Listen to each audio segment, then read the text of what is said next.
Thank you, Joy. Good morning. It's interesting. I looked for quite a long time trying to find a responsive reading which discussed the 7 principles in a more interesting way, but really was unable to find one, which is strange indeed. I'm not entirely sure why that is, something which is, I think, a deficit within Unitarianism. But as Joy said, I'm speaking to you for the second time on my thoughts on Stoicism. Previously, I had given a relatively simple introduction to some of the components, and with the limitation of the 15 to 20 minutes that I have here, you can only do so much in such a short time. Today, I will continue my discussion of Stoic ideas, and I will focus on the degree to which Stoicism is consistent with our Unitarian principles. Again, the time is short, so I only have enough time to introduce ideas. As our responsive reading, we simply read the principles aloud, and many of you are familiar with them, some who are perhaps less, who have not been in Unitarianism quite so long, perhaps may not be as familiar with them. So it's good to go over them and remind ourselves of what they say. These form an ethical structure of an abbreviated sort. What is an ethical structure? It is principles, ideas, standards by which we relate to others and continue our own spiritual journey. But what does it mean in the first principle to affirm and promote the inherent worth and dignity of every person? This is relatively vague and somewhat general. Perhaps something more specific would be helpful. What does affirm mean? What does promote mean? What is inherent worth and dignity? To put this principle into action, it is necessary to flesh these out a bit and become a bit more clear on what they actually mean. In some ways, Stoic thinking and Stoic ideas can help us flesh out some of these principles. Rather than simply going through the numbers and saying, number 1, number 2, number 3, blah, blah, blah, I've tried to concentrate on some of them. I've picked what I consider the most important 4, and then I try to sketch a manner in which Stoic ideas can elucidate and illuminate these principles and perhaps provide substance for them. Some of the principles are more important than others. So let's begin with a combination of principles 1 and 2. They do go together to a certain degree. There's a bit of commonality in them, and so I will remind you of them. Principle 1, the inherent worth and dignity of every person, and number 2, justice, equity, and compassion in human relations. In the UU website, there is a brief discussion of the 7 principles, a couple of paragraphs, and I've edited these just a little bit. What they say in the UU website is, Principle 1, reverence and respect for human nature is at the core of Unitarian Universalism and the faith. We believe that all dimensions of our being carry the potential to do good. Let's remember that word, good.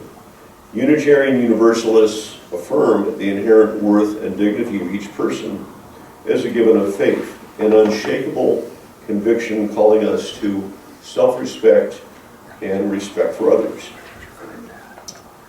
Now 2, justice and equity and compassion in human relations points us toward something beyond inherent worth and dignity. It points us to the larger community. It gets at collective responsibility. Justice, equity, and compassion are part of the same package. So those are the principles and a little bit of elucidation on them. These principles are closely related, and their interpretation in Stoic ideas springs from the same Stoic virtues. So we relate to others, the manner in which we relate to others in a positive, good, and healthy way falls under the rubric of the term ethics. Ethics is a key component of Stoic philosophy. The Stoic virtues, which are temperance, justice, wisdom, and courage, they really fall into two groups. Temperance, which is self-control and moderation in your own behavior, and courage, which is the willingness to go beyond your fears to do things that need to be done. These are virtues which a person should manifest in their activities and which are personal characteristics. They govern how you should behave. Justice and wisdom, the other two virtues, really involve the manner in which the Stoic treats other persons. The Stoic scholar Donald Robertson put it this way. In Stoicism, there is a broad concept which is social virtue. Marcus Aurelius, the emperor of Rome in roughly 187 BC, the philosopher king, so to speak, constantly reminds himself that his actions should be dedicated to the fundamental goal of life, the attainment of wisdom and virtue. However, the virtue of justice must also aim at an external outcome, and for Stoics, that is the common welfare of mankind. Everything a Stoic does should contribute in some small way to benefiting humanity, or at least not do the opposite. We might describe this as Stoic philanthropy or brotherly love. Sometimes people conceptualize this as starting with the family. You have a natural feeling of love and affection and want to support your child, your spouse, your partner, and then this moves out to larger groups. Sometimes it includes your second cousins, but that's not always the case. But you move it out from your family to the larger family, to your friends, to your community, and this forms a non-theistic ethical framework. You wish to treat others as you wish them to treat you. Perhaps you've heard that statement before. So the Stoic virtue of justice can be broken down a bit more to two terms. It can be broken down to the term of kindness, which is simply the opposite of anger. According to Stoics, anger is the desire to hurt others because of some perceived injury, desire for vengeance. Kindness, by contrast, is the desire to help people, to find a way to promote their interests, to treat them in a way which helps them. Fairness is an approach to being even-handed. We wish to treat other people in an even-handed manner, not necessarily an equality of outcome. It's not possible to guarantee the same results will occur, but it is equality of opportunity. We wish to give everyone the same opportunities. That is a good way of looking at justice. Now, one thing that did come up in our last discussion was the Stoic notion of what is the good. And I asked you to remember that earlier. This is an interesting point. In my reading on Stoicism, I have sought for a week or two to find a discussion of what the good is. And this is difficult in Stoicism to find the good. There is a certain um, it's almost a Stoic koan or a Stoic Zen thing that you know the good when you see it, which is pretty unsatisfying. It's a fairly serious problem, because if we can't really define the good, if we can't define the good in a common way, which we can either agree with or disagree with, then we end up with a situation where things may degenerate into moral relativism, where the good for me is what I'm interested in, and to hell with you. So we don't, having the good which is self-centered and centered in the individual is certainly a difficult situation. We really don't want to do that. You can even justify evil actions by, it's good for me, and to hell with everybody else. And so we do have to keep that in mind. This is an issue with Stoicism, and really it's been discussed fairly in a number of things I've read recently. I think in the way that I'm interpreting it, since Stoicism was developed and conceived of by Greek and Roman, essentially upper-class men who didn't have to work very much, as far as I can tell, the idea of normal behavior, which they had institutionalized and basically pounded into them from their birth, may have a lot to do with the Stoic ideas of good, that you don't have to define it if everybody knows what it is, at least everybody who's in the in-group. And so the idea of good in Stoic thinking is tied in many ways to the ideals of civic virtue in these Greek and Roman societies, which, oddly enough, amazingly enough, stunningly enough, the civic virtue ideals are temperance, justice, wisdom, and courage, which I just defined as the Stoic virtues. So I think that this is tied a bit to the societal ideals. So that's something to bear in mind. So let's go on. Principle 4 is the next one I want to discuss. Principle 4 is a free and responsible search for truth and meaning. And from the UU discussion of this, as responsible religious seekers, we recognize that we are privileged to be free, to have resources to pursue life beyond mere survival, to continually search for truth and meaning, to exist beyond bonds of dogma and oppression, and to wrestle freely with truth and meaning as they evolve. This principle calls us not to be isolated and self-centered, believing our perspective trumps all others, but to search responsibly. So, a little bit of elucidation of how the Unitarians think about that.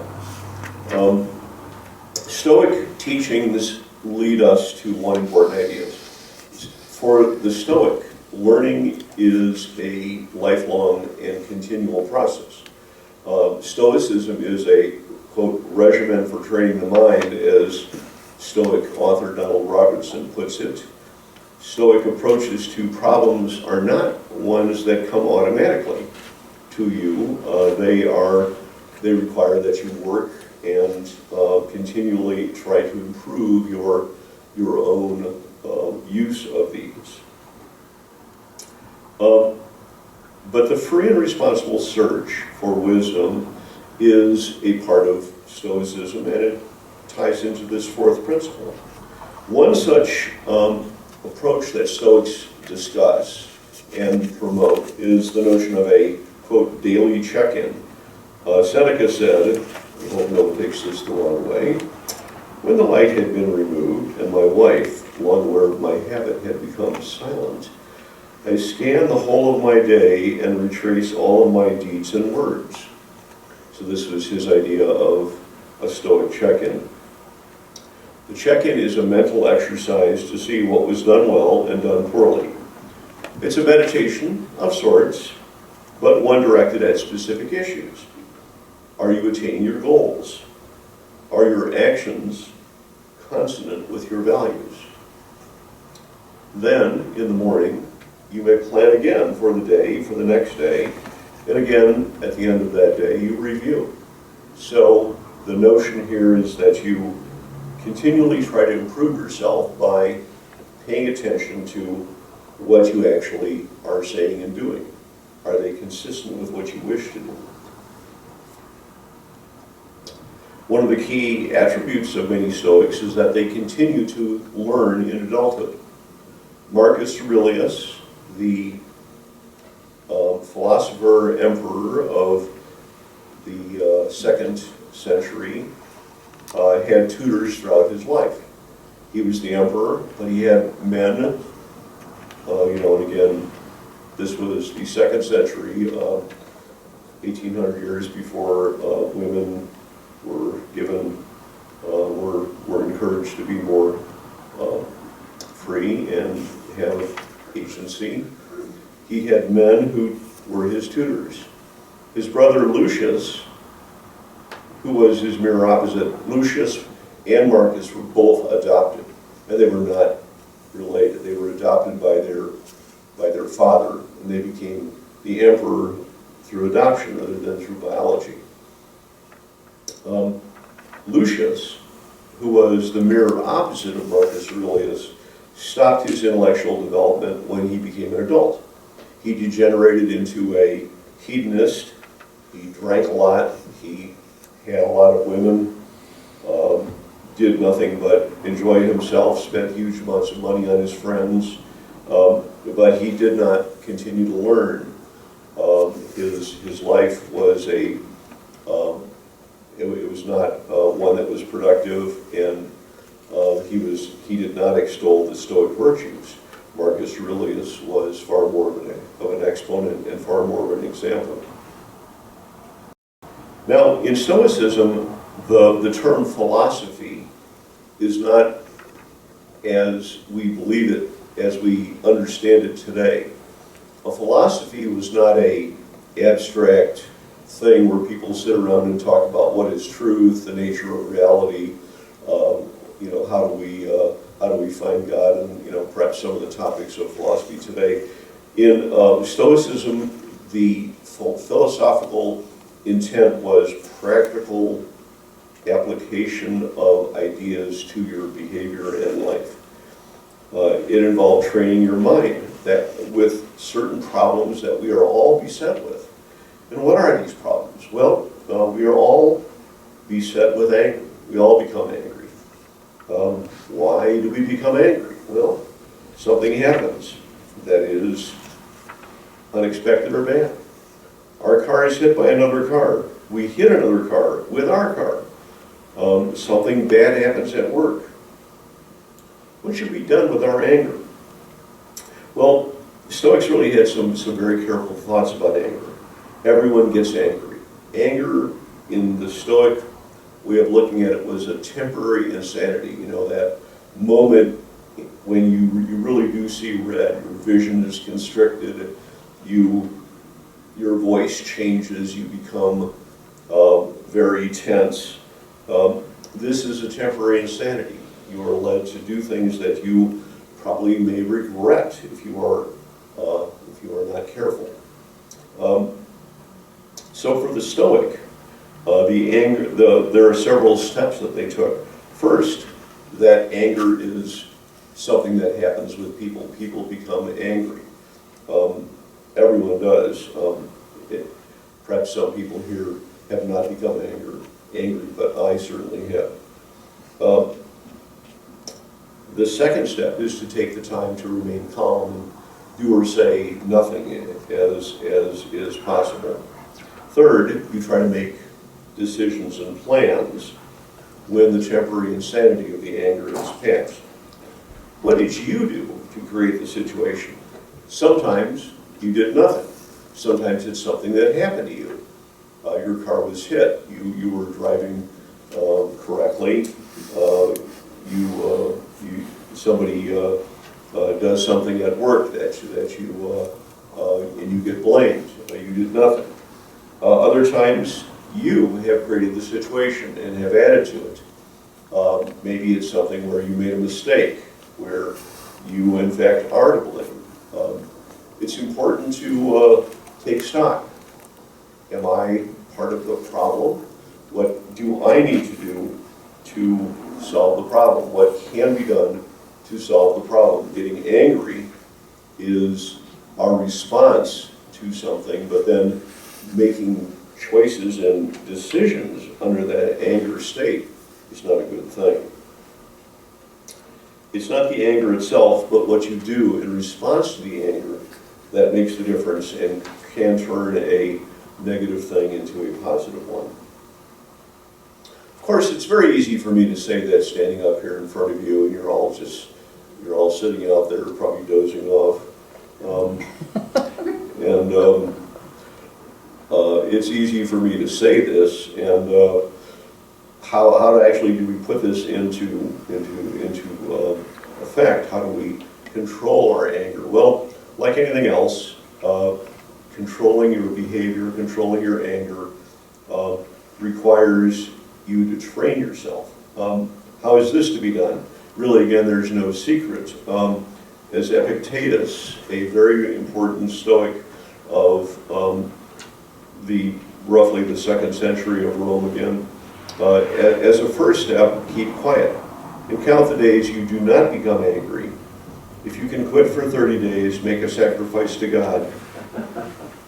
Every habit is loosened at first and then totally destroyed. So, to become controlled, and you can follow certain steps, and these are outlined in much of the Stoic writing. I've only scratched the surface of what is suggested. Another Stoic notion regarding learning and improvement is advice given to Zeno of Citium, who is the man who lived roughly 350 BC, before Christ, 350 years before Christ, close to the time of the Golden Age of Athens. He founded Stoicism. He was given a prophecy from the Oracle of Delphi. And the Oracle said, to live the best life, you should have conversations with the dead. To live the best life, you should have conversations with the dead. Odd thing indeed. Perhaps the first zombie movie plot. But no, that's not as complicated as that. Zeno finally came to the realization that what the oracle meant was that taking advice from dead people by reading their books, by understanding their life, by contemplating what they did and said, is how to have a conversation with them. And in fact, one Stoic practice is to pick a person who you admire, who you believe to be someone who has a admirable life and approach to things, and ask yourself, would that person approve of what I did? What would that person do? So you can have a conversation with that dead person by consulting them in your own mind. So let's talk now about Principle 7. Respect for the interdependent web of existence of which we are all a part. The UU words say, this is a glorious statement. It is our solution to the seeming conflict between the individual and the group.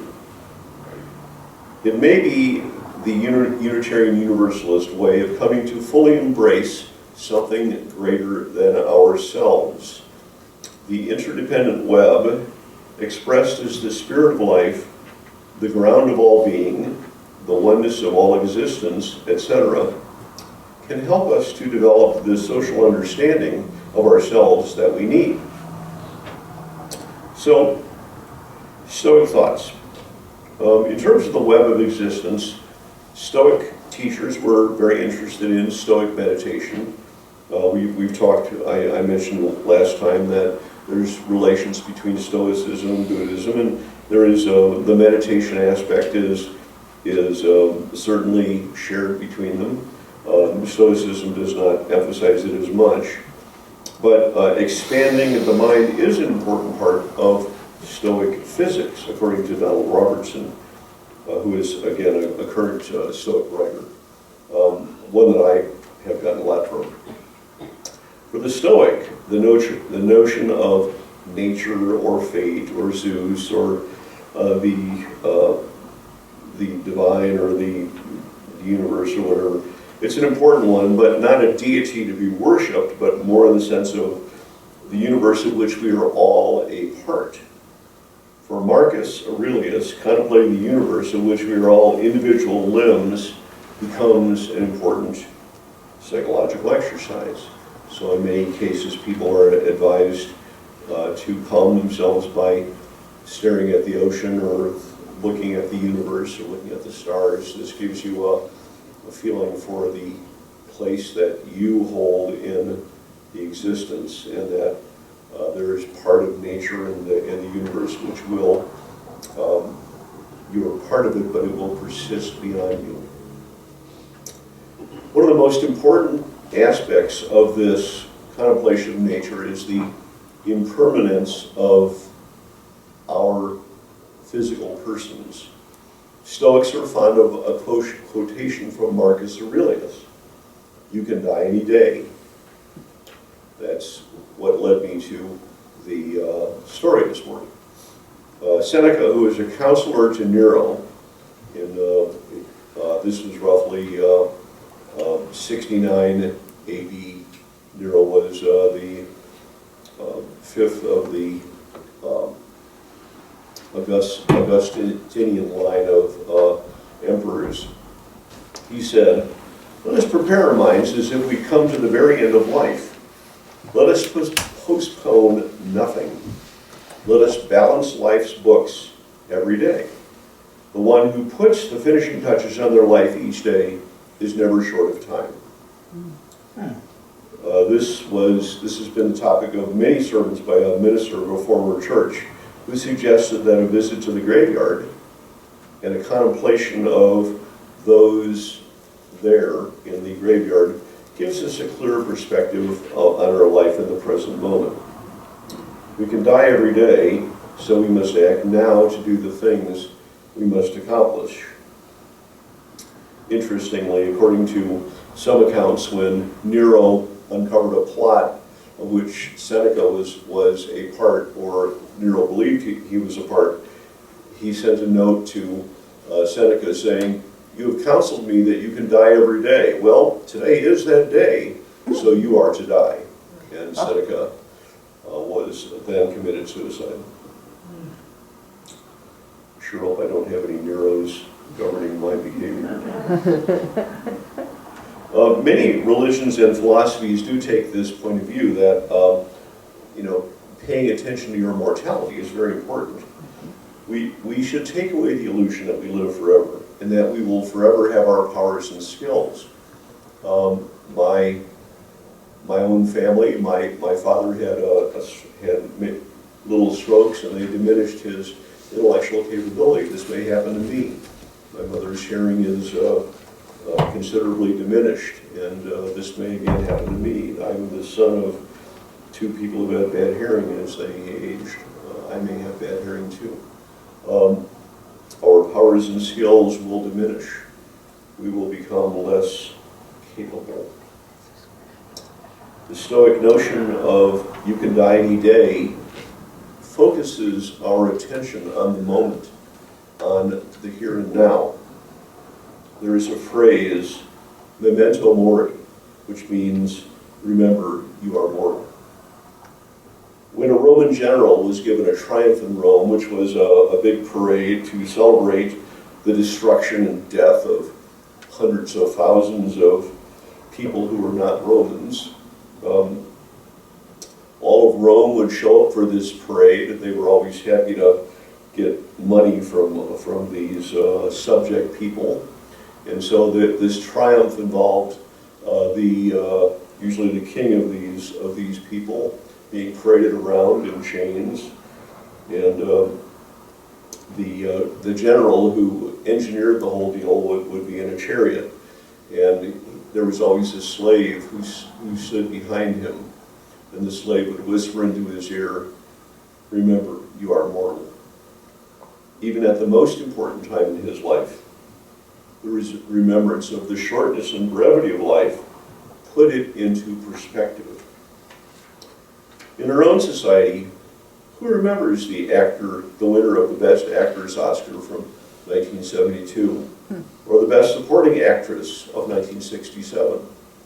These momentary awards and notifications are forgotten. Perhaps somebody out there does remember them, I sure don't. Remember, you are immortal. This was also the theme of the movie Sunset Boulevard, in which aging actress Norma Desmond attempts a comeback, which fails miserably, and she kills people in the meantime. But if you do not accept your mortality, you do not accept the fact that your powers diminish, you will end up being frustrated and possibly look somewhat silly. In Stoicism, there's another phrase called the view from above. This is common in many Stoic ideas. This is an idea that you can take a perspective of far above you to try to put your own problems into perspective. Try to view yourself in an objective and dispassionate manner. Again, this is nothing that is easy to do in many cases. So I will finish at this time. Stoicism can be an approach to flesh out some of our Unitarian principles. It has flaws. Stoicism is not an answer to everything. It is not a philosophical system which is without criticism. This notion of the good is ill-defined within Stoicism, and I think that's important. We may wish to discuss that a bit more in the circle time afterwards. But I thank you for your kind attention.